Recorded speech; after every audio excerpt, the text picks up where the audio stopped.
안녕하세요. 민원연의 미디어 탈곡기 26화 시작하겠습니다. 네, 저는 민원연의 김원경 사무처장이고요. 미디어 탈곡기의 이장입니다. 저는 민원연 배나은 활동가고요. 부녀회장을 맡고 있습니다. 네, 다들 이제 자기 직책을 조금씩 까먹고 멈칫? 왜냐면은 이 직책으로 하는 일이 없거든요. 네, 저 유일하게 청년회장다운 일을 하고 있는 네 이봉 활동가입니다. 골고를 담당. 아프니까 청춘이니까. 네, 아프리카 청춘이죠. 자, 너무 시끄러운 세상입니다. 그냥 제가 한 말씀만 드리면 그냥 이 정권을 교체해서 정말 조금 쉬고 편하게 행복감을 느끼고 싶었는데 지금 일주일이 지났다는 게 믿어지지가 않아요. 일단은 저는 문재인 대통령이 너무 많은 일을 마음에 들게 정말. 척척척척 하셔가지고 네, 특히 우리 세월호 유가족. 네, 그 모든 것에 일단은 굉장히 좋고요. 그런데 그렇게 좋은 행보를 보이고 있는데 언론이 계속 발목 잡기를 하고 있어서 저희는 여러분들이 하고 있는 생각과는 아무튼 상관없이 저희는 굉장히 지금 바쁘게 그 조중동과 뭐 TV조선, MBC의 그 말도 안 되는 프레임 이것들을 지금 그것들과 정말 싸우느라고 허니문도 없습니다. 이미 네. 시작됐어요 전쟁이. 네, 굉장히 바쁘게 살고 있고요. 그 와중에 이제 어찌됐든 대선 미디어 감시연대 마무리를 내일 해야 되는데 그 일단 그냥 기본적으로 일 자체가 너무 많아서 바쁘고요. 그 와중에 지금 이 한경호 프레임으로 인해서 여러분들이 많이 이렇게 뜨거워진 상태에 굉장히 많은 반론들을 막 달아주시고 이래서 그런 부분들 때문에 마음고생, 몸고생, 기타 등등 많습니다. 그런데 아무튼 제 생각에는 일단은 저희는 어떤 논란이 있어도 해야 될 일은 해나가야 되기 때문에 예, 저희가 애초에 하고 있었던 그 감시 활동 계속 열심히 하고요.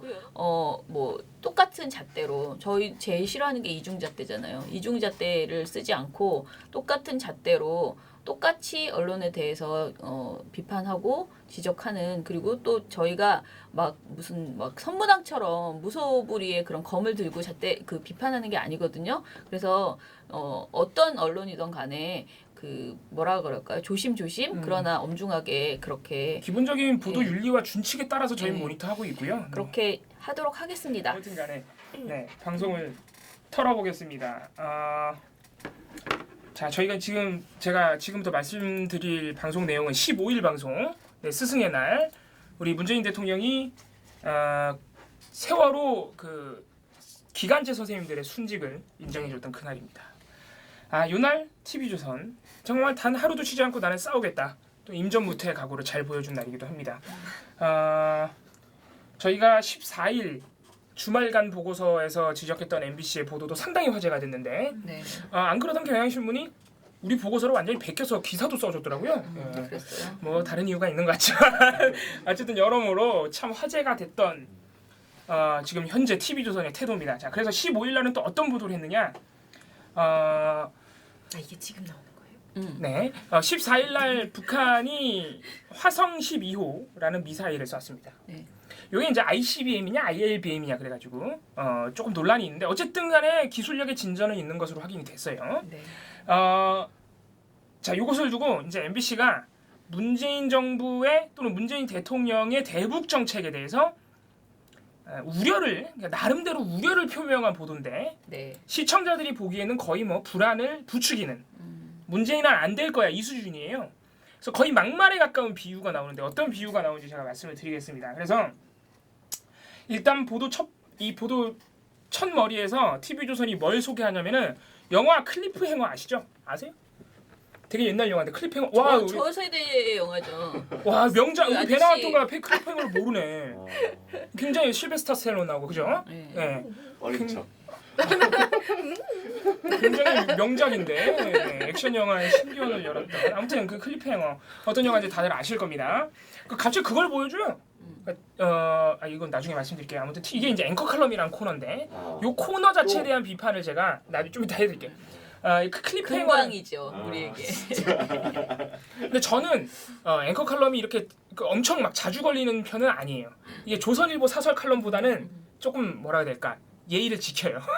그 정도 사설 신문상의 사설 칼럼만큼 막말하진 않는데 요즘 문재인 대통령 집권하고 나서 조금 마음을 바꿔 먹으신 것 같아요. 네. 네. 근데 어쨌든 간에 그래서 클리프행어를 갑자기 보여주더니 클리프행어가 무슨 뜻인지 설명합니다. 무슨 뜻인데요? 무슨 뜻이냐면 이게 절벽에 매달린 사람이란 뜻이에요. 그래서 그거를 말하면서 이제 영화에서 그 영화 자체가 이렇게 산 타다가 막 떨어질 뻔하고 막 서로 죽이고 그런 영화거든요. 그래요? 네. 그래서 이제 절벽에 매달린 사람이라고 하더니 갑자기 범죄 심리학에서는 이 클리프행어가 연쇄살인범들의 심리를 뜻하는 말이래요.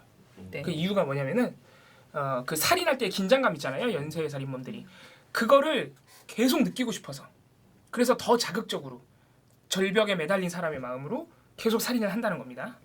지금 북한 얘기하는 거죠. 그게? 자, 그러니까 굳이 이 얘기를 그러니까 음. 보도 이 얘기만 앞에서 한 2분 하거든요. 2분까지는 아니고 한 1분 하는 것 같아요. 되게 이상해요. 뭐지? 갑자기 영화 보여주다가 범죄 심리학을 왜 얘기하지? 근데 이 결론이 뭐냐면 이 전반부의 결론이 뭐냐면 이 클리프행어가 북한의 상태를 이 클리프행어에 범죄 심리학에서 쓰이는 클리프행어의 의미와 북한이 하는 태도가 똑같다. 네. 이 연쇄살인범이 사람 죽이면서 계속 긴장감을 키우기 위해서 죽이는 것처럼 북한은 그 긴장감을 계속 높이기 위해서 미사일을 쏜다. 정말 기가 막힌 비유죠. 뭐라고요? 진짜 대박이다. 무슨 말 하는 자, 거지? 기가 막힌 비유. 북한은 연쇄살인범이었습니다. 네. 아무튼간에 그런 비유를 하면서 세상에. 갑자기 이제 문재인이 등장해요. 이 전개가 거의 뭐 스펙타클한 영화급입니다. 문재인이 갑자기 등장하는데 뭐냐면은 이번 14일 일요일 날 미사일 쏜 거는 북한이 미사일 쏜 거는 문재인을 겨냥한 거래요. 그 얘기는 신문에서도 했잖아, 그지? 네. 근데 아, 그 말을 네. 이게 방송에서 이렇게 딱 문재인을 겨냥했습니다. 이렇게 겨냥한 것입니다도 아니에요. 겨냥했습니다. 네. 이렇게 말을 하더라고. 자, 그 문재인 겨냥 거기까지는 괜찮아요. 난 안 괜찮은데? 아니, 자, 얘기를 문재인 들어보세요. 정부를 겨냥했다고 말한 네, 거죠. 문재인 정부를 겨냥했다고 한 거죠. 문재인 대통령을 겨냥했다고 한 거죠. 자, 그 이유가 있어요. 그러니까 거기까지는 이렇게 뭐라 그럴까? 그렇게 확 이상하지 않아요. 그죠? 왜냐면은 항상 네. 북한이 근데 물론 이거는 굉장히 엄밀히 얘기하면은 TV조선의 대북관이 굉장히 틀려먹은 거예요. 북한이 미사일 쏘는 거는요, 우리 정부를 겨냥한다기보단 미국 정부를 겨냥하는 거예요, 사실은. 그렇긴 하죠. 예, 그렇기 때문에 이게 얼마나 틀려먹은 왜곡된 그 대북관을 지니고 있는지 기본적으로 보여주는 겁니다. 예, 어쨌든 간에 우리나라 정부도 겨냥은 하는 거니까 우리나라 정부에 그죠, 대해서도 의식을 하고 있는 거죠. 그렇죠. 메시지로 보내는 거니까 거기까지 이해하자 그거예요. 근데 그 이유가 너무 웃겨요. 문재인 대통령을 겨냥한 이유가 뭐냐면 문재인 대통령이 계속 대화를 말하기 때문이에요. 무슨 말 하는 거예요?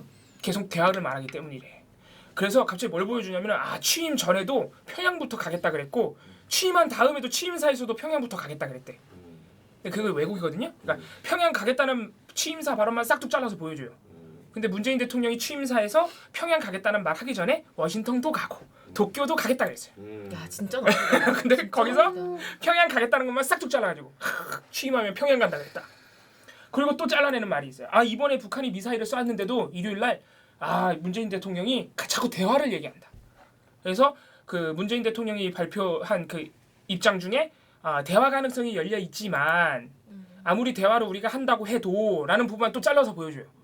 이 전체의 발언이 뭔지 다 아시죠? 네. 뭐냐면은 대화 가능성을 우리가 열어두고 있지만 이딴 식으로 하면 못 한다예요. 쉽게 말해서 북한이 우리가 대화 가능성을 생각하고 있지만 오해하지 않도록 강력히 경고해야 된다. 그러지 마라. 그래서 거의 모든 매체가 강력 경고의 방점을 찍어서 보도를 했단 말이에요. 그러니까 이거예요. 강력히 경고했다. 하지만 대화 가능성을 닫은 건 아니다. 이런 식으로 보도가 그게 보통 사실 중요한 되거든요. 거죠. 이게 상식이거든요. 근데 뭐예요? TV조선은 그런 거 없어요. 그냥 다 잘라버리고 대화 가능성 요것만 딱 잘라 보도하는 거예요. 지금. 대화란 말만 네. 자른 거죠. 대화란 말만 잘라내고 있는 거예요. 그래서 문재인 대통령이 자꾸 대화를 얘기하니까 북한이 만만하게 보고 겨냥해서 미사일 쐈다 이거예요. 그러면은 박근혜 정부 아래서 제가 알기로 한 10번 정도 미사일 쐈거든요. 그럼 도대체 왜 박근혜 정부까지 만만하게 생각했을까? 그 이상하지 않아요? 더 강하게 안 해서? 네. 더? 더 강하게 해야 되는데 박근혜 전쟁을 불사해야 전쟁을 했어야 된다. TV조선의 대북관이 지금 그거인 거예요. 네. 말도 안 되는 얘기를 하고 있는 거죠. 심지어는 문재인 대통령의 발언 중 일부를 싹둑 잘라서 왜곡하고 있죠. 이게 사실 언론이 하면 안 되는 가장 나쁜 그 어떤 언론 윤리 위반 중에 하나입니다. 이렇게 발언의 일부러 전체 취지를 왜곡하는.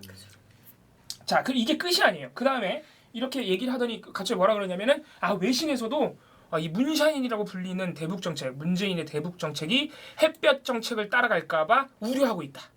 이거 제가 저번 방송에서 말씀드린 적이 있는데 외신은 그런 외신만 있는 게 아니에요. TV조선이 자꾸 그런 외신만 있다고 보도를 하고 있어요. 되게 기대하는 외신들도 많단 말이에요. 네. 그래서 이것도 왜곡이고 도대체 한 보도 안에 몇 개 왜곡이 있는 거지? 자, 마지막이 굉장히 재밌습니다. 갑자기 그 중국 저 옛날 시인 이태백 아시죠? 이태백이 갑자기 전설을 가져와요.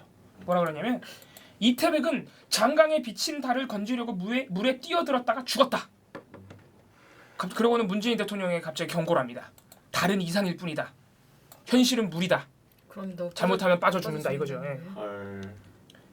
웃기죠. 그러니까 뭐냐면은 문재인 대통령의 정책이 문샤인이라고 불리고 있잖아요. 계속 그렇게 달만 바라보다가는 이태백처럼 강에 빠져 죽는다고 지금 협박하고 있는 거예요. 이태백 역할은 지금 TV조선이하고 빠져 죽을 듯한 것을. 그러니까요. 그러면서 마지막에 또 문재인 대통령한테 또 뭐라 그럴까요? 어떤 부탁을 해요. 강력한 외교 진영을 꾸려달라. 북한이 찍소리 못하게 본때를 보여달라. 이게 실제 워딩이에요. 보도에 나온 워딩이에요. 본때를 보여달라. 네. 네. 우리 만만하게 보지 못하게. 제가 볼 때는 TV조선이 가장 우리 정부를 만만하게 보고 있는 것 같은데. 자, 이러면서 보도가 끝납니다. 자, 사실 지금 이 보도의 문제점을 짚어드리자면 사실 한도 끝도 없어요. 뭐 일단 뭐 그동안 보도 안에 있는 자잘자잘한 왜곡들은 제가 말씀드렸고 지금 이미. 그래서 이 보도의 가장 큰 문제점은 기본적으로 TV조선이 어떤 정도로 뒤틀린 대북관을 지니고 있는지 잘 보여주는 보도입니다. 사실 문재인 대통령 뭐 욕하는 거야 뭐 그동안 늘 하던 거니까 뭐 그러려니 치는데 그러니까 이 TV조선 보도에서 가장 눈에 띄는 게 뭐냐면은 남북 대화 자체에 거의 알레르기적인 거부감을 가지고 있어요. 그러니까 지금 뭐냐면 대화하지 말라는 거잖아요. 대화를 일절 차단하고 본때를 보여달라는 거예요. 자, 근데 그러면 뭐 남는 건 전쟁밖에 없어. 전쟁 하자는 소리잖아요. 근데 네. 그 얘기는 또 안 해요. 할 수가 없지. 하면 욕 먹으니까. 조선 같은 경우는 어제 핵무장이나 이런 거에 대한 그러니까요. 이런 여론이 있다면서 네. 슬쩍 사설에서 흘리더라고요. 그러니까 이게 사실 TV조선 조선일보보다 약간 조심하는 게 조선일보에서는 우리 예전에 말씀드린 적이 있는데 전쟁을 불사하자 막 이런 말이 국민의 나와요. 희생 예. 어쩌고 이러면서. 네. 사설 칼럼에서 그런 얘기를 한다고요. 조선일보는. 뭐 그 독인 개긴이지만 어쨌든 TV조선도 똑같은 입장을 취하고 있는 거죠. 근데 이게 상당히 그러니까 현실 외면이고 현실 왜곡이에요. 그러니까 사실 우리나라 지금 해방 이후에 많은 정부들이 있었지만은 대화를 완전히 차단하고 진짜 모든 연결 한 라인까지 다 끊어버렸잖아요. 지금 이 정도로 대화를 차단하고 압박과 제재로 일관한 정부는 사실 이명박 박근혜 정부밖에 없어요. 그러니까 예를 들어서 박정희 전 대통령도 대화를 추구했어요. 뭐 그게 뭐 이제 액션이다 뭐 이런 평가들은 일단 차치하고 공식적으로 대화를 하자 그랬단 말이에요. 그러니까 뭐냐면은 아무리 제재와 압박이 있어도 대화라는 거는 기본적으로 깔려 있는 방식이에요. 우리는 당사자잖아요. 네. 왜냐하면 우리는 이 사태를 해결해야 되잖아요. 이 분단이라는 상황을 해결해야 되고 자꾸 북한이 도발하거나 아무튼 군사적인 소요 그리고 이 어떤 사회 정치적인 소요를 우리는 해결해야 된단 말이에요. 그럼 뭐예요? 당연히 대화를 해야 돼요. 대화가 아니면 전쟁이니까. 이건 기본적으로 깔려 있는 베이스란 말이죠. 그 기조는 바뀔 수 있죠. 상황에 따라 제재 압박을 더 많이 하느냐, 일단 분위기가 좋아서 대화를 더 많이 하느냐. 근데 대화는 기본적인 방식인데 지금 TV조선 뭐예요? 하지 말라는 거예요. 네. 네. 근데 이거는 그러니까 국제적인 대북 정책에 대해서도 완전히 무지한 관점이에요. 그러니까 요새 자꾸 한 재작년부터 그러니까 박근혜 정부 하에서 미사일을 너무 많이 쏘고 핵실험 2차례 했잖아요. 그래서 이것 때문에 저 유엔에서도 계속 지금 대북 그 유엔 안보리에서 그 제재 결의안을 내고 있죠. 그리고 규탄 결의안도 한 2차례 나왔단 말이에요. 이 결의안을 더 뜯어보면요. 제재와 압박을 얘기하고 있지만 그 내용을 다 읽어보면은 어떤 내용이 있냐면은 하지만 북한 주민들의 인권과 정치 상황에 대해서 영향을 미쳐서는 안 된다. 그러면 위험해지니까. 전쟁 위험이 있으니까. 그러니까 뭐예요? 북한 정부, 그 김정은 수뇌부에 타격을 줄 수 있는 제재와 압박이 가해져야 된다. 이거예요. 그리고 또 하나. 대화 가능성을 열어놔야 된다. 육자회담과 같은 대화 창구를 마련할 수 있도록 국제사회가 노력해야 된다. 이게 뭐냐면 어떤 결의안에도 이 문구들은 빠지지가 않아요. 제재 결의안이든 압박 결의안이든 규탄 결의안이든 뭐예요? 그러니까 국제사회에서도 제재와 압박을 해야 할 땐 하지만은 대화 가능성과 어떤 북한 국내 주민들의 어떤 상황, 생명, 인권 이런 부분에 대해서 상당히 조심한다는 거죠. 대화는 그냥 기본적으로 깔려 있는 베이스예요. 이거는 정치 외교학적인 관점에서도 이거는 말이 아니라 대화를 하지 말자는 거는 거의 허상에 가까워요. 허상에. 전쟁하자는 얘기밖에 안 되니까. 근데 TV조선은 뭐예요? 지금 그런 말도 안 되는 대북관을 마치 굉장히 그러니까 합리적인 주전론자인 것처럼 포장해서 막 보도를 하고 있어요. 대화하지 마라. 본때를 보여줘라. 이게 뭐냐면은 쉽게 말해서 홍준표 후보 지지자들에게 듣고 싶은 말을 해주는 거거든요. 그런 거랑 똑같은 거예요. 그렇기 때문에 이런 거에 대해서 굉장히 우리가 민감하게 좀 더 굉장히 뭐라고 해야 될까요? 일리 있는 논리로 우리가 굉장히 논파해줄 필요가 있어요. TV조선이 계속 이런 논리를 지금 조선일보와 함께 유포시키고 있기 때문에. 그럼 보무 씨는 이런, 그러니까 제가 이런 모니터 보고서 쓸 때 제일 고민이 됐던 게 조선일보나 동아일보가 계속 더 강경한 대북 정책에 대한 얘기를 하잖아요. 근데 뭐 예를 들면 어느 수준이 있는데 어느 수준까지 뭐 그렇게 지적하는 걸 넘어서서 계속 이걸 반복하는 이유가 홍준표 지지자들에 대해 듣기 좋은 말을 해주기 위해서. 그러니까 그건 비유를 한 거고 쉽게 말해서 조선일보를 좋아하는 독자? 조선일보 네. 그렇겠죠. 네. 좋아하는 독자들을 네. 만족시키기 위해서. 그렇죠. 그런 네. 보수층 쉽게 말해서 보수층을 만족시키기 위해서 또는 네 그렇죠. 정부를 비판하기 위한 수단이죠. 발목적. 네, 민주개혁 세력 정부를 또는 민주개혁 세력 또는 정의당과 같은 이제 우리 조선일보가 좌파라고 부르는 세력 이런 세력을 비판하기 위한 하나의 굉장히 좋은 건덕지죠. 사람들이 이거에 민감하잖아요. 그러니까 조선일보가 어떤 가치를 굉장히 신봉하고 이것 때문에 합리적인 근거를 만들고 이렇다고 보이진 않아요. 제가 볼 때는 전쟁하자는 건 비이성적인 걸 아마 조선일보도 알지 않을까? 물론 요새는 그런 것도 잘 모를 수도 있다는 의심이 들긴 하지만은 어쨌든 간에 뭔가 굉장히 학문적이고 어떤 그 이념적인 정말로 물론 이념적인 신념이 있겠죠. 근데 굉장히 그거에 대해서 합리적인 어떤 신념이 있다기보다는 보수 세력, 보수 기득권 세력의 어떤 그 권력 유지를 위한 방안 중에 하나로 이걸 쓰고 있지 않나. 이게 그래서 색깔론이라는 게 원래 그런 거잖아요. 예. 이것도 색깔론의 일종이기 때문에. 비판에 마르지 않는 샘물 같은. 예, 그래서 이건 끝까지 물고 늘어질 수 있는 좋은 떡밥이기 때문에. 동일되지 않는. 예, 아마 근데 계속 이럴 정부가 거예요. 나가서 정말 전쟁하자라고 하지 않는 한 계속 쓸 수 있는 소재. 궁금해요. 그래서 전쟁하자면 뭐라 그럴까 과연 조선일보는. 말릴 거예요. 안 말릴 거. 안 말릴 것 같아. 안 말릴 것 같아. 이겨야 된다고. 네. 아니 다 폐허가 되는데 뭘 지킬 게 뭐가 아니 근데 있다고. 그런 이성이 여태까지 한 번도 없었는데요. 지금 뭐 종편에서도 계속 전쟁 불사론 이야기를 했고 조중동이 이야기하는 것은 강경한 모습을 그러니까 통일의 방식으로 우리가 계속 강경한 모습을 보여서 힘으로 이제 그야말로 이제 찍어 눌러야 된다는 제압해야 된다는 것이고 그 조금의 희생이 필요하다 그 과정에서 진짜 이거였다. 네, 이렇게 이야기를 하는 그러니까 것이기 때문에 아마 말리지는 못할 거예요. 그동안의 그 논조가 그랬기 때문에. 그러나 이제 만약에 정말 전쟁이 이제 일어날 수도 있는 그런 상황이 이루어지면은 그 이야기 때 그때부터는 이제 대통령에게 책임을 돌리겠죠. 그러니까 뭔가 합리적으로 못했다라거나 그런 식으로 이제 말을 하겠죠. 그 뭐라 그래 협상에서 졌다거나 뭐 현명한 판단을 하지 못했다거나 이런 얘기는 하겠지만은 아무튼 노골적으로 지금까지 했던 그 안보 장사 이 행태는 이제 변하지 않을 것 같고 저는 그러니까 계속 우리가 말하는 그 마치 나는 한국에 살고 있지 않는 것, 한반도에 살고 있지 않은 것처럼. 그래서 우리가 장사라고 부르는 거예요. 네, 이게 무슨 신념이 있는 게 아니야. 네, 그야말로 이제 내 자식이 이게 당할 일이고 내 가족이 당할 일인데 그것과 상관없이 저 멀리 인공위성에서 한국을 바라보면서 그 관전평을 하는 관전평을 하는 것처럼 그렇게 하고 있는 이제 관전평도 굉장히 악질적인 관전평이에요. 싸워라 이거거든요. 그죠, 게임을 보는 듯한 그런 이제 관전평을 하고 있는 그래서 것이 저는 사실 물론 그동안 조선일보, 조중동, TV조선 이런 방송사에서 워낙 이런 호전적인 보도가 많이 나오기 때문에 어느 정도 이렇게 뭐랄까 내성이 생겼다고 생각했는데 어제 이 보도를 보니까 아 정말 이거는 마음 먹고 비판을 해줘야겠다는 생각이 확 든 게 물론 제가 이제 중간중간에 한 번씩 이런 반박을 해주긴 하지만은 이 물에 빠져 죽는다는 비유를 썼단 말이에요. 그러니까 이거는 뭐냐면은 우리는 이거 늘 하던 보도지만은 문재인이 집권했네? 이제 우린 뭐 허니문이고 없어. 싸울 거야. 무조건 발목 잡을 거야. 이런 어떤 의지가 너무 많이 보이는 거예요. 어떻게 보도에서 이런 표현을 쓸 수 있지? 물론 조선일보는 막 전쟁 불사하자는 말을 하긴 하지만 어쨌든 그거나 이거나 그 쓸 수 없는 말이에요. 사실 보도에서 함부로.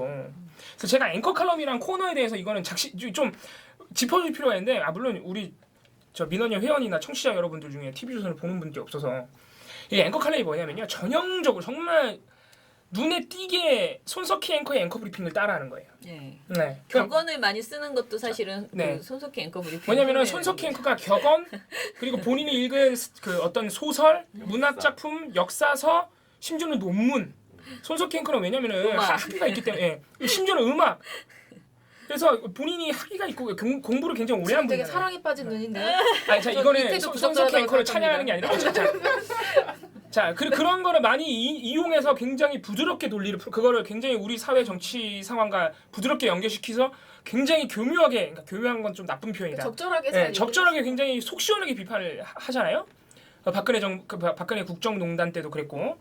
근데 이거를 따라하는 거예요 지금. 앵커 칼럼이 늘 그런 태도를 취해요. 한 번은 그래서 트로트를 부른 적도 있어요 이분이. 네. 아 무리수를. 네. 판소리 한 적. 아 판소리 트로트가 아니고 판소리. 그리고 이번에도 가격. 예 맞아요. 그 친박 그런 거 얘기할 때인가 그랬고요. 탈박, 친박, 네. 뭐 쪽박. 자 그런 거를 그러니까 그걸 보시면 이번에 클립행어 가져왔잖아요. 자 영화 클립행어 가져왔죠. 그러니까 계속 이런 프레임이 아니죠. 이런 포맷을 취하고 있는데 너무 억지스러운 거예요. 그러니까 전혀 부드럽지 않아. 연관성이. 네 연관성이 없어. 클리프행어 얘기하다가 갑자기 범죄 심리학으로 넘어가니 그게 북한이래. 상식적으로 이게 납득이 가세요? 말이 안 되는 얘기를 하고 있는 거예요. 억지로 갖다 붙여서. 언론사 세련되지 장문 시험에 못하다. 치면 바로 떨어지죠. 네, 그러니까 JTBC 앵커 브리핑이 문학적인 비유를 하고 있다면은 TV조선은 그냥 갖다 붙이기 하고 있는 거예요. 억지로. 그런 식으로 해서 근데 또 뭘 해요? 이런 식으로 안보 장사를 하고 있단 말이에요. 또 그거를 안보 장사 이용해요. 클리프 행어 영화 감독이 보면 아마 까무러칠 거예요. 자기 영화가 이런 논리에 이용됐다는 걸 알면. 그래서 앵커 칼럼이 어떤 의도로 그렇게 하시는지 알겠는데 공부를 좀 더 많이 하시고 비유를 잘 하셔야죠. 그러니까 그 마음을 문재인 정부 대북관 비판하고 싶은 마음을 알겠어. 비유라도 좀 제대로 해줬으면 좋겠어요. 야 이건 그럴듯하다 이런 느낌 들게. 그래야 나도 뭐 기분이 좋단 말이에요. 보면서 이런 건 기분이 나빠요. 보면서 아 정말 뭐 이딴 거를 다 비유하고 있나 이런 생각밖에 안 든단 말이에요. 그러니까 비판도 좀 기분 좋게 합리적인 마음으로 할 수 있게. 저도 MBC 얘기해 빨리. MBC가 아니고. 네, 아니 여기까지 할게요. 그것만 할 거예요? 네, 요것만 할 거예요. 아 진짜? 네, 앵커 칼럼에 대해서 좀 비판할 필요가 있어요. 아 그렇구나.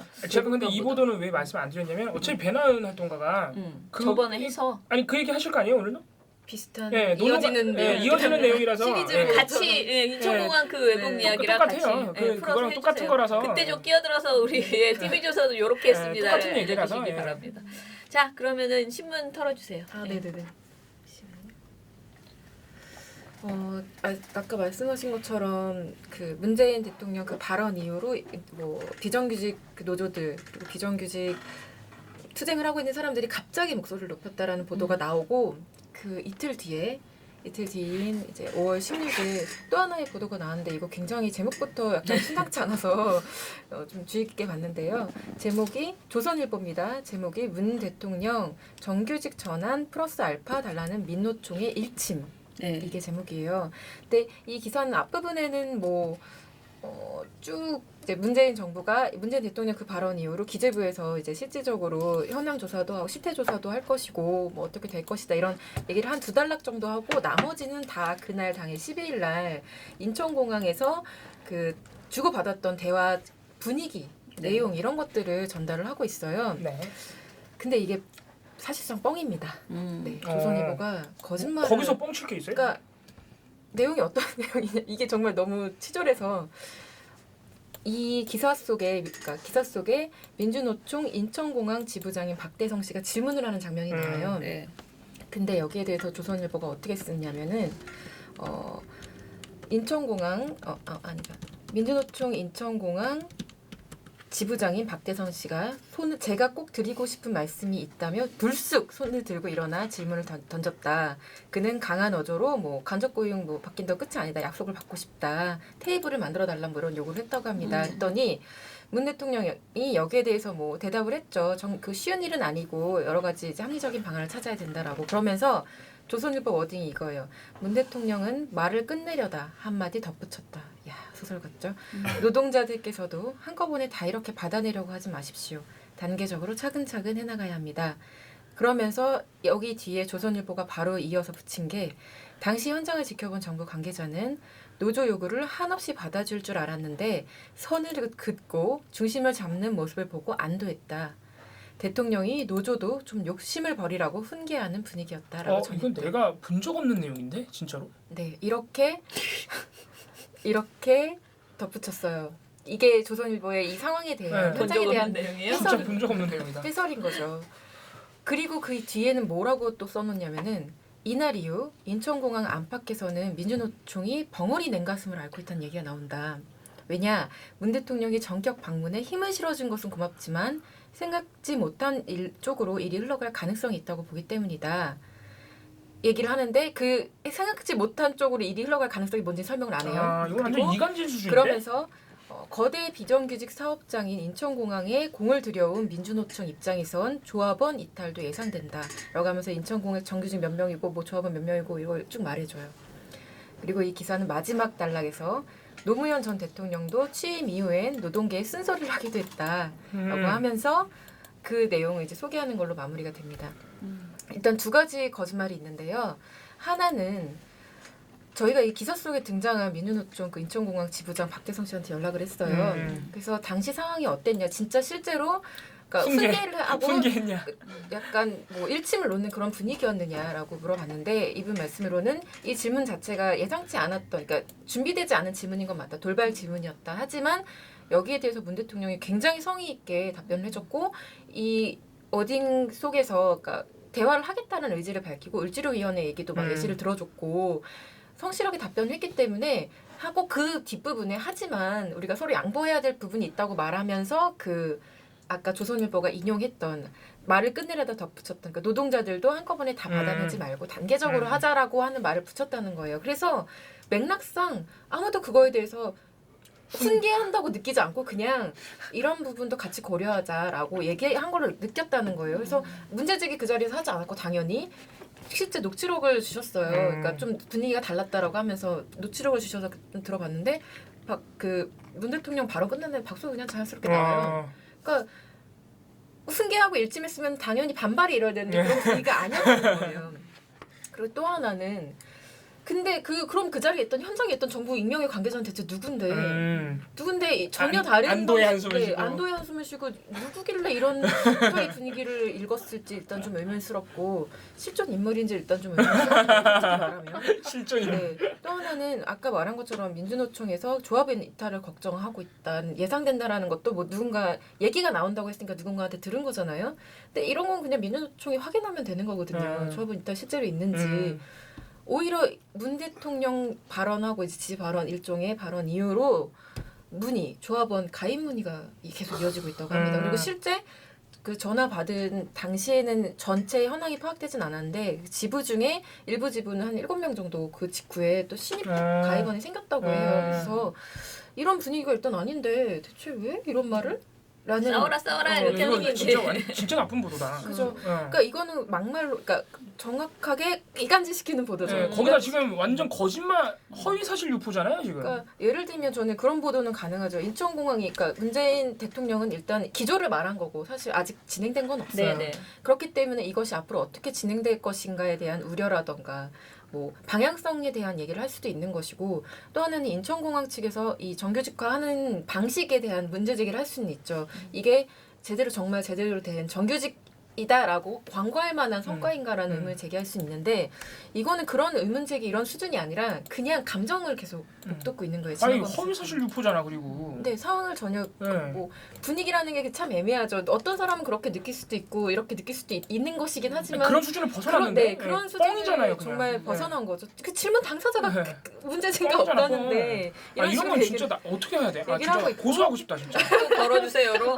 이거 이간질 다시 그분께 전화해서 걸어주세요. 아니 이간질도 사람이 말이에요. 교묘하게 해야 되지. 아니 근데 이거는 진짜 본인이 언중일이 넣으면 최소한 정정 보도는 나올 수 있는 내용인 것 같아요. 이간질도 교묘하게 해야지 저렇게 거짓말 쳐서 하면 뭐 또 어떡해. 교묘하게 또 조선일보가 이 기사 내내 문재인 대통령에 대해서 약간 칭찬하는 좋겠지. 어조를 하는 거죠. 그러니까 자기네들이 원하는 노동개혁을 제대로 안 그러니까 노동자들의 의견을 저렇게 막 다 들어줄 무시할 거지, 거야. 다 들어주진 않을 거고 자기 그게 있네 이러면서 그래서 안심한다 안심- 이거잖아 지금 어, 조선일보 입장에서는. 안심하는 것 같진 않지만 안심했으면 좋겠다는 자기들의 입장을 약간 자기 위로 같은 보도예요. 네 그런 보도를 내놓고 있는 것이죠. 그래서 진짜 아니면 방송- 기업들아 안심해라 이런 건가? 뭔가 그러니까 이렇게 가면 우리 안 때릴 거야라는 음. 뭐 그런 것도 될 수 있겠고. 정말 꼴보기 싫어. 망해버려라. 근데 TV조선에서는 이게 어떻게 나왔나요? TV조선은 이렇게 나쁘진 않아요. 막 거짓말하고 거짓말. TV조선은 그런 정도의 내용은 네. 사실은 아니고요. 거짓말하거나 그러진 않았고. 그 서울대학교 뭐죠? 네. 네. 비학생 조교의 네. 문제를 그 본래 내용을 말하지 않고 싹 보도하는데, 삭제해가지고 네. 그러니까 비학생 조교가 파업하는 이유가 있는데 그 파업하는 이유를 싹 잘라버리고 비학생 조교 노조는 정규직 전환을 요구했고 학교는 정규직 전환은 받아들였는데 임금 삭감하라 그래서 갈등이 벌어졌다. 네. 그래서 파업했다. 이게 끝나버리는 거예요. 이렇게 그러면은 이렇게 되면 뭐가 되냐면은 비학생 조교가 굉장히 임금 깎았다는 이유로 떼쓰는 것처럼 보여요. 그렇죠. 그냥 보도를 보고 있으면 그렇게 보여요, 그냥. 근데 그게 아니거든요. 지금 서울대 학교가 법을 어기면서 정규직 전환을 처음엔 안 하려고 했었고 심지어 임금 삭감, 그러니까 되게 복잡한데 원래 비정규직은 최대 2년에다가 그 조건을 갖추면은 2년인가밖에 더 못해요, 최대한. 얘기 안 한. 네. 그 이제 그러니까 최대 3, 4년인가밖에 못해요. 연장을 해도 네. 비정규직 쓰려면. 근데 지금 비학생 조교 중에 보면은 10년 넘게 한 사람들이 수두룩하거든요. 17년 근무한 네, 사람이 17년 근무한 분도 있어요. 그러니까 이런 분들은 뭐예요? 법을 어기면서 계속 계약을 연장한 거예요. 비정규직으로 서울대가. 이것 때문에 감사원에서 감사가 들어왔어요. 서울대로 감사한다고 예고가 떨어졌죠. 서울대가 작년 말에 급하게 갑자기 정규직 전환을 막 한 거예요. 테이블에 와서 앉으라고. 그래서 테이블에 와서 앉아서 하는데 서울대가 그때 이제 내민 조건이 뭐냐면은 임금 25% 삭감. 그리고 고용주가 정규직하면 고용주가 있을 거 아니에요? 사용자가 있을 거 아니에요? 사용자는 당연히 서울대 총장이 돼야 돼요. 그래야 그 노사 간에 문제가 발생했을 때 학교가 책임을 질 수 있어요. 근데 무슨 이상 기관장을 갖다 붙였어요? 너네 사용자는 학교가 아니라는 거예요. 그러니까 쉽게 말해서 너네 사용자는 학교는 아니야. 그게 무슨 아무튼 이상하죠. 하나가 더 있는데 그거 국민연금, 그러니까 원래 학교 직원들은 그 학교의 연금을 타게 돼 있죠. 사학연금이라고 그래서 그거 타지 마. 대신 국민연금에 이렇게 조건을 내밀었어요. 당연히 못하죠. 그죠. 네, 당연히 못해. 이거는 이거는. 나는 노조가 아니고 내가 그냥 딱 봐도 못하겠어. 말도 안 되는 소리 하고 있잖아요. 그래가지고 한번 협상이 결렬된 다음에 지금까지 파업을 하고 계신 건데 심지어는 노조가 어떻게까지 했냐면은 임금 삭감은 받아들일 테니까 그거 국민연금 말고 멀쩡한 학교연금인데 왜 국민연금 타라는 거예요. 학교연금 타게 해주고 우리 그리고 사용자는 총장이지. 우리 다른 정규직들은 전부 총장이 사용자인데 왜 우리만 기관장이냐. 그거 바꿔줘. 우리 임금 삭감 받아들일게 했는데 학교가 그것도 걷어차버렸어요. 그래서 파업하고 있는 거예요. 이거를 심지어 MBC가 다 보도했어요. MBC가. 다는 아니고 MBC가 일부분 아무튼 그 정황은 살짝 얘기했는데 정황을 보도해줬어요. 서울대가 법을 어겼고 MBC가 보도한 건 이거예요. 서울대가 법을 어겼고 심지어는 법원에서도 그렇게 하지 마라라고 판결했는데 서울대가 그걸 다 지키지 않아서 파업을 한 거다. MBC는 굉장히 보도를 잘한 거죠. 그런데 TV조선은 이런 내막을 싹 잘라버리고 학교가 정규직 해준다 그랬는데 학생 노조가 비학생 조교 노조가 받아들이지 않았고 학교는 임금 삭감을 요구했고 그래서 갈등이 빚어지고 있다. 네, 이렇게 보도된 거예요. 되게 나쁜 보도예요, 사실. 그러니까 그 사실관계의 핵심을 은폐한 보도죠. 조선일보보단 좀 덜하지만 아무튼간에. 네. 요거랑 하나 더 짧게 그냥 말씀드리면, 그러니까 아까 봉우 씨가 이게 보수 언론들이라고 하는 곳들이 지금 이성을 가지고 합리적으로 뭐 안보 문제나 이런 것들에 접근하고 있지 않다라고 말씀하셨는데 네. 저도 동의를 하는 것 중에 하나가 어제 류근일 씨 칼럼이 아우 그분은 뭐 유명하죠. 네. 이분이 문제 삼은 게 제목이 사드도 적폐청산 대상인가라고 얘기를 하면서 이 문제를 지적을 한 게 요게 민주당 측에서 사드 청문회 얘기를 꺼냈잖아요. 네. 그거 가지고서 그거 하지 말라고 얘기를 하는데 이 사드 청문회를 뭐에다 비유를 하느냐. 50 말기에 박종철 고문치사, 네? 유신 정권 말기에 긴급조치 195, 자유당 말기에 3.15 부정선거, 도대체? 최순실 사태에 비교를 해요. 도대체 왜? 역대 정권들의 이 과잉 행동들이 문제가 됐는데 이거 지금 제가 예로 든 것들이 다 과잉 행동 때문에 일어난 것들인데 사드 청문회도 그거와 마찬가지다라는 것이죠. 헐. 그런 예시를 들고 야 있습니다. 이건 뭐라 반박하기가 없다. 반박할 수가 없다. 그냥 약간 이상하시다라고 네. 말씀을 하실 수밖에. 이거는 문제가 있다. 네. 그분에게. 네. 그분과 이것을 네. 실어준 조선일보. 네. 그러네요. 조선일보도. 이건 뭐 하자가 있다라고 네. 말씀을 드릴 수밖에 없다. 반박하기가 싫은 보도네요. 네. 그런 일이 있었습니다. 대단하다 정말. 자, 그러면 저는 이제 조국 수석에 대해서 제 그 종편이 어떻게 했나를 간단하게 말씀을 드리겠습니다. 이게 언제 방송이에요? 이게 5월 11일 방송이에요. 음. 근데 이제 5월 11일부터 시작됐죠. 이제 조국 수석에 네, 네. 대한 이야기는 TV조선에서 조금 많이 했다고 이제 보고가 됐는데요. TV조선 보도본부 한라인이라는 방송에서 일단은 문 정부 키맨 탐구라는 주제로 임종석 비서실장과 조국 민정수석의 인선에 관련해서 이야기를 했습니다. 그런데 그래도 첫날은 그런 거 있잖아요. 통합진보당 해산에 대해서 상당히 부정적 발언을 했던 과거 발언이 또 나오고 있습니다. 라면서 조국 수석이 당시 국가보안법과 통합진보당 해산에 대해서 부정적 의견을 표출한 사실을 언급을 하고 요 정도 차원에서 그냥 이렇게 떠들고 끝났어요. 첫날은. 그런데 이제 5월 12일 날은 조국 수석에 대해서 다시 이야기를 하면서 이때는 이제 그 수사 개입은 없다 처음에 말해놓고 그 다음에 이제 수사 이야기 우병우 수석 정윤회 사건. 네, 정윤회 사건 네. 관련된 뭐 이런 이야기들 한 거 있잖아요. 그거를 이제 트집을 잡으면서 이것은 이제 사실상의 수사 지휘다라고 이제 몰아가는 그런 발언을 합니다. 그러면서 이제 여기서 기자가 사실 기자 브리핑이라는 형식을 빌려서 기자가 나와서 요즘은 TV조선이 예전에는 패널들이 되게 많이 나왔는데 지금은 자사 기자들 위주로 많이 이제 구성을 하거든요. 그래서 백대우 기자가 나와서 기자 브리핑이라는 형식을 빌려서 이 사안에 대해서 좀 설명을 하는데 여기서 전적으로 자유한국당의 그 조국 구수에 대한 그러니까 조국 수석에 대한 비판적 입장 이것을 잘 담아서 버무려서 전해주는 거예요. 그래서 백대우 기자가 자유한국당은 수신제가 뭐 치국 평천하인데 가정도 이렇게 제대로 다스리지 못하는데 어떻게 공직기강을 바로 세울 수 있겠냐 하면서 조국 수석 어머니의 그 사항세단 세금 체납 문제를 거론을 하고요. 그 다음에 통합진보단 해산과 관련된 의혹을 보여주면서 국가보안법 이야기를 또 하고요. 그리고 그 조 수석이 93년 울산대 교수 재직 시절에 산호맹 관련돼서 그러니까 구속된 적이 있다라고 이야기를 합니다. 그래서 이런 모든 것들을 이제 이거는 이야기를 한 게 아니고 자유한국당 대변인 발언을 녹취 인용을 하거든요. 그러니까 이런 식으로 쭉 이제 묶어가지고 이제 논쟁을 시작을 해요. 그런 다음에 웃기는 거는 자유한국당 이렇게 길게 보여줬으면 국민의당이나 더불어민주당도 보여주잖아요. 근데 보여줬대요. 근데 제가 이제 보고서를 받았을 때 보여줬다라고만 되어 있는 거예요. 그런데 그럼 뭘 보여줬느냐, 이게 제대로 해명이 됐느냐라고 했더니 너무나 그냥 엉뚱한 이야기들을 보여줘서 위에서 말한 조국 수석에 대한 비판 그것이 해명이 하나도 안 되는 그러니까 우리가 아주 전형적으로 말하는 입장을 기가적 균형을 지키느라고 각 당의 갖다 입장을 붙인 가져다는 거예요. 붙였는데 이게 위에서 말한 그 갈등의 논지를 해명하는 내용이 아니고 그냥 더불어민주당이 말하는 모습을 아무거나.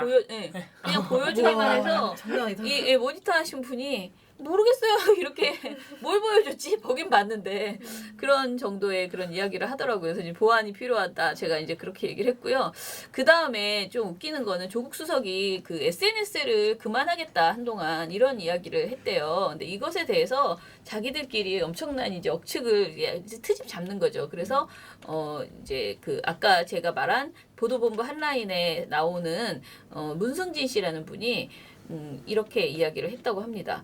그 문승진 앵커거든요. 조 수석이 트위터를 접는 이유가 최근 네티즌을 중심으로 국가보안법 전력 또는 폴리페셔 논란과 더불어 조 수석의 과거 발언과 활동에 대한 검증을 하려는 움직임이 보이자 야. 이를 원천적으로 차단하려는 의도가 야. 아닌가 라면서 그거 안 하면 검증 못해요? 야, 진짜 저 이해가 안 이 되네. 정도 되면은 진짜 방석 깔아라. 의심하는 돗자리 시선도 깔아라. 있다라고 이야기를 하고요. 그 다음에 이제 뭐 아무튼 이런 말도 안 되는 햇소리들을 지금 하기 시작했어요. 그 다음에 논문 표절 의혹을 이야기를 합니다. 그래서 한 인터넷 매체에서 그간 취재했던 조 수석의 논문 표절 관련 문제의 기사를 오늘 재공개했습니다. 아유. 이러면서 말을 하는데 이것은 아시다시피 미디어워치 네, 다 변희재 변희재 씨가 한 거예요. 하고 있는 미디어워치 심지어 다 이분의 공식적으로. 전공이 논문 표절이잖아요. 아니, 심지어 이거 변희재 씨가 제기했던 거 전부 아닌 걸로 네. 학교랑 다 인정했단 말이에요. 그러니까요. 그래서 이 매체에 대해서 이제 주저주저 얘기를 하면서 이제 그 뭐라고 했냐면 표절 판정 여부에 대해서 현재 어쨌든 논란이 일고 있는 상황입니다. 변희재를 라고, 고용해라 그냥. 예, 말을 했습니다. 그런데 이와 관련해서 사실 한겨레에서 이미 보도한 바 있죠. 6월 26일에 서울대 조국 교수 석사 논문 표절 아니야라는 보도에서요. 서울대에서는 표절로 볼 수 없다고 판정을 내렸고요. 근데 이런 맥락이 전혀 이제 해석, 그러니까 전혀 제기되지 않고 그냥 의혹 제기만 하는 이런 보도를 했다는 것이고요. 그리고 이제 15일 날에도 TV조선이 조국 수석에 대해서 다시 한번 이제 트집을 거는데 여기에서는 특별한 그 자신들도 이제 해명을 하지 않고 이런저런 그 떠드는 내용들이 있습니다. 이런 거예요. 엄성섭 씨가 인사는 원래 검증 담당이 민정수석실이잖아요. 라고 이야기를 띄우자 백대우 씨가 아직 조직이 정비되려면 2주 정도 걸리는 과정이라 관리가 안 되고 있다라고 말을 합니다. 그러면서 그런데 이런 상황에서 문재인 대통령의 지시로 지난 12일에 이른바 정문회 문건 재조사를 사실상 시사를 했고 조수석 스스로도 강력한 검찰개혁을 예고하는 등 민정조직이 국정 현안에 어떻게 보면 한가운데 놓인 상황입니다. 그래서 결국에는 본연의 임무인 대통령 친인척과 공직기관 관리, 인사검증 과정을 철저히 해야 되는데 지금 다른 일을 하고 있습니다. 그런 시간에 여유가 있냐 이런 목소리가 지금 나오고 있는 게 사실입니다. 그러니까 왜 딴 일 하냐. 원래 민정수석은 인사관리나 해라. 이런 식의 지금 주장을 이제 하고 있는 거죠. 그래서 아무튼 트집을 잡으려고 지금 난리가 났다라는 거고요. 인사관리는 인사수석이 하는 거예요. 그리고 이제 지금 박근혜 그러니까 지금 하고 있는 일들에 대해서 다 트집을 잡기 시작했어요. 그래서 거민정 교과서 이것에 대해서 거민정 교과서가 편향적이라고 주장하는 내용들, 그러니까 이전에 계속 해왔던 내용인데요. 진짜 지긋지긋하다 진짜. 이런 내용을 해요. 그래서 채널A 토요일 랭킹쇼에 출연한 최병묵 월간조선 편집장, 전 편집장이죠. 현행 국사 교과서 거민정본이 그중에 왜곡된 내용이 상당히 많습니다. 라면서 다시 한번 이 얘기를 하고요. 그 다음에 그 현재 거민정 교과서에 편향되거나 아니면 너무 심지어는 종북적이다 이렇게 얘기할 수 있는 내용까지 있는 건 틀림없다라고 이렇게 강조를 합니다. 그리고 또 있는데 채널A 뉴스 탑10에 출연한 이동영 동아일보 정책사회부 차장은 문 대통령에 대해서 이제 얘기를 하면서 이제 왜냐하면 기존의 검정 교과서들의 문제점이 굉장히 많다. 북한의 입장을 그대로 대변하는 듯한 내용이 적지 않았다. 그래서 국정교과서를 만들어야 한다라고 해서 수정이 된 건데 다만 그 절차 과정에서 여론 수렴이 제대로 안 돼서 문제가 생겼는데 그런 앞뒤 맥락 없이 국정교과서는 적폐다라고 해서 자신을 지지하는 사람들의 이야기만 듣고 있다라고 문재인 대통령에 대해서 비판하는 이런 발언을 했습니다. 그리고 이제 임을 위한 행진곡에 대해서도 이야기를 하는데요. 이것 좀 웃겼어요. 최병묵 씨가 채널A 토요일 랭킹쇼에서 저는 실질적으로 합창과 재창이 별 차이가 없다 그런 생각을 합니다라고 했는데 그럼 예전에도 그럼 합창과 재창 별 차이가 없으면 지창하게 해주지. 사람들이 하자고 했을 때 왜 그걸 막았어? 그때는 죽어도 안 된다고 해놓고 이제 와서 별 차이가 없다. 뭐 이러면서 별 차이 없으면 자기도 이렇게 얘기하지 말아야 되잖아. 그러면서 그런데 이제 관련된 분들이 워낙 이걸 자꾸 뭐는 격화하려고 하는 것 아니냐 이런 의도로 의심하다 보니까 저런 논란을 빚고 있는데 아주 실용적으로 생각하면 저는 별 차이가 없다고 봅니다. 네. 다행이네 그렇게 생각하셔서. 추천할게요 그래서. 그리고 채널A 정치데스크에 출연하는 최석호 기자는 역사 교과서 국정화 폐기와 임을 위한 행진곡 재창에 대해서 얘기를 하면서 이것을 10년간의 보수 정권 지우기라고 이렇게 평가를 했다고 지울 건 합니다. 지워야지 뭐. 지우면 안 되죠. 다 끄집어내서 탈탈 털어야지.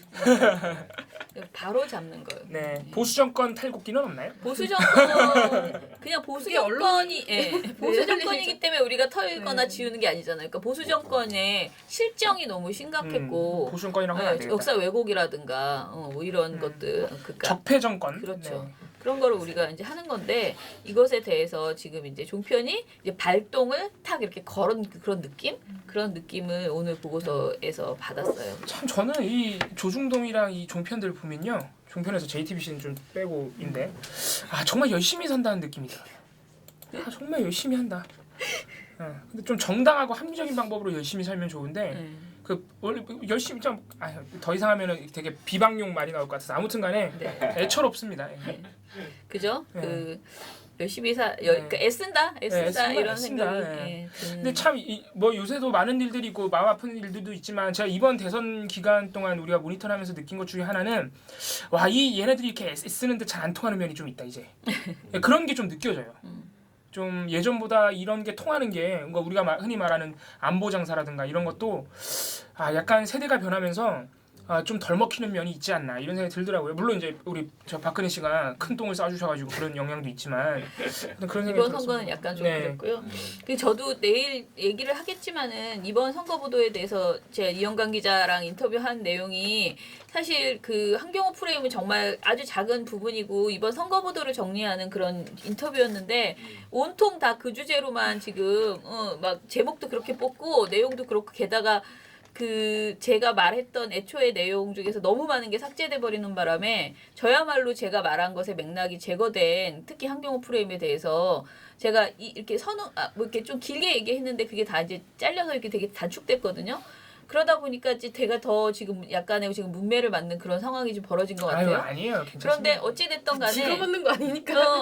그런데 어찌 됐던 간에 제가 드리고 싶은 말씀은 이번 선거 보도를 정리하는 저의 입장은 지금 많은 사람들이 뭐라 그러지? 조중동에 대해서 조중동과 종편이 생각보다 힘을 쓰지 못해서 이번 선거 결과가 이렇게 이제 MBC도 그렇고 그런 것에 대해서 이제 이야기를 하시는데 매체를 내가 보는 매체 중심으로만 대부분 생각하시거든요. 그러니까 우리 모두가 미디어에 함정이 많이 빠져 있는 게 시골에 계신 어떤 할아버지는 그 KBS하고 MBC만 보세요. 그래서 세상에 우리가 이런 싸움을 한경호 논쟁 이런 걸 벌이고 있는지 전혀 모르고 계시는 분들 그런 분들은 지금 MBC와 그 TV조선의 그런 식의 논리에 지금 몰입돼서 아마 지금 굉장히 나라 걱정을 하고 계실 수도 있어요. 문재인 대통령이 저런 짓을 하고 있다. 큰일 났다. 이렇게 걱정하는 분도 있고. 그런데 또 우리는 이제 또 다른 자기가 보는 매체에 따라서 그래서 저는 조중동 모니터가 뭐가 필요해 지금? 뭐 지금 저걸 누가 봐? 먹히지도 않는데 이런 이야기를 이렇게 쉽게 하기에는 우리 상황이 사실은 그렇게 단편적이지는 않다라고 생각을 하고요. 그리고 여전히 가장 많이 팔리는 신문이고요. 그리고 조중동은 누가 보냐의 의미가 아니라 조중동은 우리 사회 그 공고한 그 기득권 세력의 중심이에요, 중심. 그러니까. 거기서 모든 우리가 바라보는 자유한국당이라든가 또 태극기 세력의 논리 그런 게 다 조중동에서 나오는 거기 때문에 그렇게 간단한 문제가 아닙니다. 반드시 타파해야 되고 우리가 끝까지 감시해야 되는 의무가 있는 거죠. 그래서 뭐 저희가 모니터 방식도 좀 다양하고 모니터 대상도 다양해야 된다. 왜 너네는 뭐 그런 진보 매체는 모니터하지 않는. 그러니까 저희가 이제 모니터 안 하는 분야도 아니에요. 분명히 네. 안 하는 분야도 있어요. 왜냐하면 인터넷 매체 같은 네, 경우에 네, 우리가 네. 너무 많기 때문에 네. 사실 답이 없어서 안 했고 이번 선거 기간에만 뭐 SNS 모니터를 해본다거나 이런 식으로 했는데 이렇게 방식을 좀 다양화하거나 또는 지금 국민 여러분들이 거의 모든 분들이 다 모니터를 거의 사실상 하고 있는 그런 상황이다 보니까 그런 제보를 많이 받아서 그거라도 확인해서 우리가 뭔가를 해보는 이런 작업은 저는 해야 된다고 생각을 해요. 네. 그래서 저희가 아무튼 비판에 대해서 잘 듣고 그러나 저희가 뭐 그야말로 어떤 그 비판 때문에 저희가 중심을 잡지 못하고 산으로 가는 그런 활동을 할 네. 수는 없기 때문에 아무튼 그 이런저런 이야기들을 귀담아 들으면서 저희 활동을 잡아가도록 하겠습니다. 저는 그거는 있어요. 그러니까 모니터는 모니터대로 계속 잘하고 그런 어떤 캠페인이나 그 적폐청산에 대한 그러니까 언론 개혁에 대한 국민의 열망 이런 거를 끌어내는 그런 네. 작업을 또 우리가 액션이 좀 필요하다. 액션을 좀 더 많이 해야겠다 네. 이런 고민은 계속 하고 있습니다. 네. 자 민원연의 미디어 탈곡기는 내일도 열심히 털어드리겠습니다. 탈탈탈 안녕.